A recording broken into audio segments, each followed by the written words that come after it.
अंधेरी गुफा का रहस्य। हिमालय की तलहटी में बसे एक छोटे से गांव में एक अजीब घटना ने सभी को हैरान कर दिया।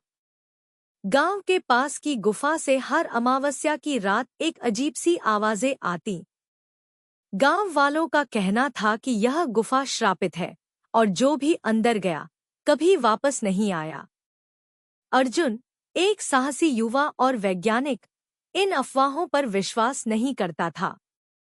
उसने तय किया कि वह गुफा के रहस्य को सुलझाएगा। गांव वाले उसे रोकने की कोशिश करते रहे, लेकिन अर्जुन अपने इरादे से पीछे नहीं हटा। अमावस्या की रात, टॉर्च और एक बैग लेकर अर्जुन गुफा में घुस गया। अंदर का वातावरण बेहद डरावना था। गुफा की दीवारों पर अजीब-अजीब चित्र बने हुए थे, जैसे किसी प्राचीन सभ्यता के संकेत हों। हवा में अजीब सी ठंडक और सन्नाटा था।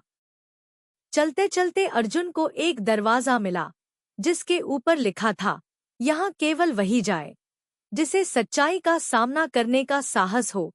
दरवाजा खोलते ही एक जोरदार आवाज गूंजी और अर्जुन एक विशाल कक्ष में पहुंचा। वहां उसने देखा कि अजीब मशीनें और उपकरण बिखरे हुए थे, जैसे किसी ने वर्षों तक यहाँ प्रयोग किए हों। अचानक कक्ष में रोशनी हुई।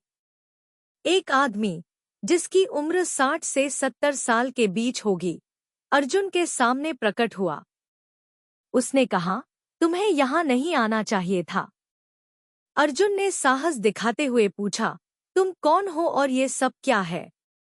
वह आदमी हंसते हुए बोला, मैं एक वैज्ञानिक हूँ, जिसने मानव मस्तिष्क को नियंत्रित करने की विधि खोजी है। यह गुफा मेरा प्रयोगशाला है और यह श्रापित कहानियां मैंने ही फैलाईं, ताकि कोई यहाँ न आए।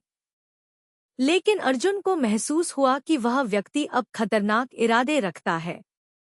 अर्जुन ने समझदारी से उसका ध्यान भटकाया और गुफा के गहरे हिस्से में भाग गया। वहां उसे एक मशीन मिली, जो उस वैज्ञानिक के सारे प्रयोगों का मुख्य उपकरण थी। अर्जुन ने उसे नष्ट कर दिया। गुफा अचानक हिलने लगी, जैसे सब कुछ गिरने वाला हो। अर्जुन किसी तरह बाहर निकलने में कामयाब रहा। गुफा बंद हो गई और अंदर के सारे रहस्य हमेशा के लिए खत्म हो गए। गांव वालों को अर्जुन की बहादुरी पर गर्व हुआ। उन्होंने उसे गांव का हीरो मान लिया। लेकिन अर्जुन के मन में एक सवाल हमेशा के लिए रह गया, क्या वह वैज्ञानिक मर चुका है या फिर किसी और गुफा में नए प्रयोग कर रहा है? सच्चाई की खोज में कदम बढ़ाना साहस है, लेकिन हर सच जीवन का अंत नहीं, बल्कि एक नई शुरुआत हो सकता है।